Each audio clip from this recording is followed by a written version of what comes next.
Hey, I'm Scott, and I'm an American in Bangkok.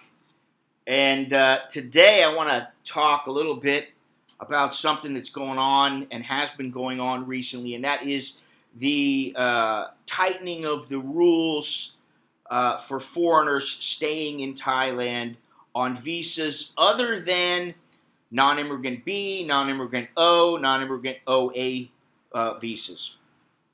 I'm talking about people on tourist visas, the ED visas to a lesser extent, and I'm talking about the no visa entry. I've read lately, and I've got some messages from people saying that they're worried about whether or not they're going to be able to stay here because they're on a tourist visa. And I'm just going to say one thing. It makes no difference to me, really, because I really haven't ever been affected by anybody staying on a tourist visa here long-term that I know of. I mean, maybe indirectly I have been, I don't know.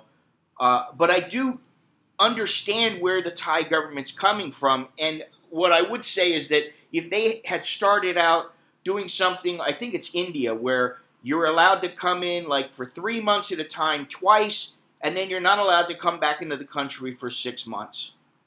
So you're allowed to stay 6 months out of a year, but you're not allowed to keep doing visa after visa after visa. I think if Thailand had started its system that way, nobody would be complaining. But now that they've allowed people to stay, and some people have stayed for 30 years, I mean, there was a time when that was how a lot of people stayed. They didn't even have a tourist visa. They just go to the border every month. They do a border run, and every single month, or they would go there and then just do a turnaround and come back. So I have kind of mixed emotions about this, because I do understand why Thailand is doing this in a way. I don't think that it's, oh, we hate Farang, we don't want all the foreigners to come into our country. What I do think is they're like, hey, listen, these guys are gaming the system. They can't show the money, or they're under a certain age, and what they want is they want people to buy the elite visas. So that if let's say that you're 25 years old and you want to stay for 10 years in Thailand. Well, a tourist visa is not meant to stay, to give somebody the right to stay for 10 or 20 years. That's not what a tourist visa is, at least not in my opinion. What's a tourist? I mean, I guess it all comes down to how do you define a tourist? What's a long-term tourist? What's a short-term tourist? If you have a visa already, you should be allowed into the country. But they have the right to deny you whenever they want. That's the way that it goes. If they say, show us the 20,000 baht, and you don't have 20,000 baht, you're out of luck. The old days are gone. That's the thing. You got all these people, and let me just say something. When you come to Thailand and you are someone who's stayed here for 6 months, or 3 months, or a year, or 2 years, you're just now scratching the surface. I've said this before. You're just starting to peel the top layer off of the culture. You're starting to learn about it. I feel like I'm always learning new things here.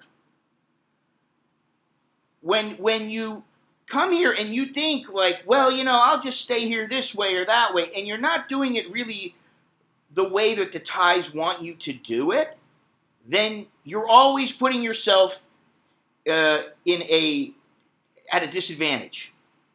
Because the reason that they have an OA visa, they have an O visa, if you're married, then you show the money, you can stay. If you have the funds for retirement, you show the funds and you can stay. If you have a job, they let you stay. It's not a problem. These people are not having problems. The people that are having problems are the guys who are the backpackers, or guys who just, not even necessarily backpackers, but guys who they want to come over and they want to stay maybe in a village somewhere with their girlfriend, and they don't want to get married, which, I understand. And then, the government, after they go in and out of the country a certain number of times, the government just goes, hey, wait a minute. Some official goes, hey, man, what's the deal here? This guy's been here for 3 years, and he's only had a tourist visa. That's it. It's enough. you're out. And then you're gone. It's as simple as that. So you put yourself in a disadvantage if you can't get that the visa that they think is a proper visa. Okay? A tourist visa is a proper visa for the time that you're staying in Thailand.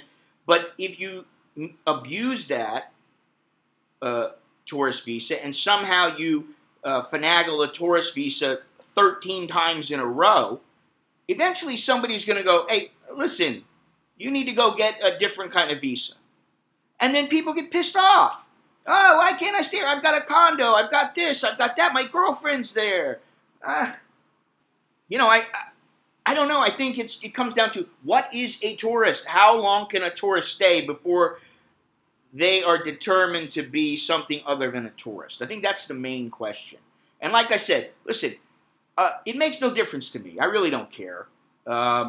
It's up to the government. And for somebody like me, one thing that I've learned is you don't mess with the government. It doesn't matter if it's in the U.S., it's the Thai government. You could say, oh, the Thais are, they're anti-Farang. I see this shit all the time. They're anti-Farang. Oh, they're so against us, Farang. They hate us. It's all about the money. No, it's not.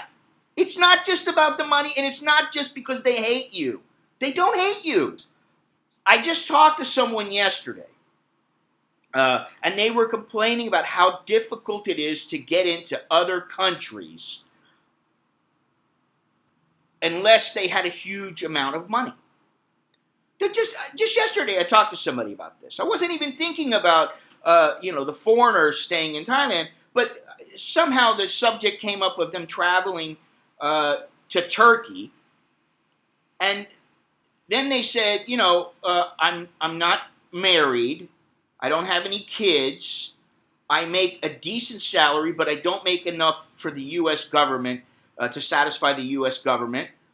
And I can't go to Europe, to many countries in Europe, even as a tourist. I just want to go patio with a buddy.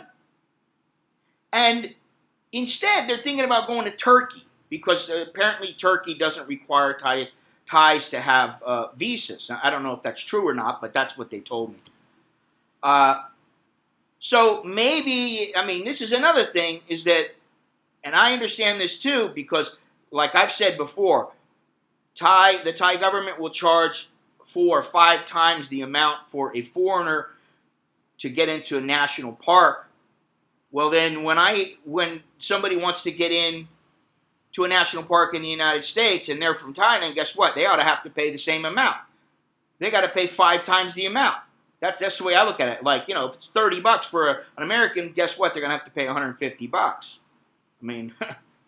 Fair is fair. So they may be looking at it from the standpoint of, hey, we can't go anywhere and just stay there because everybody thinks that we want to go there and work. And maybe they don't want to go work. In fact, this person didn't want to stay there. They didn't want to go look for a job.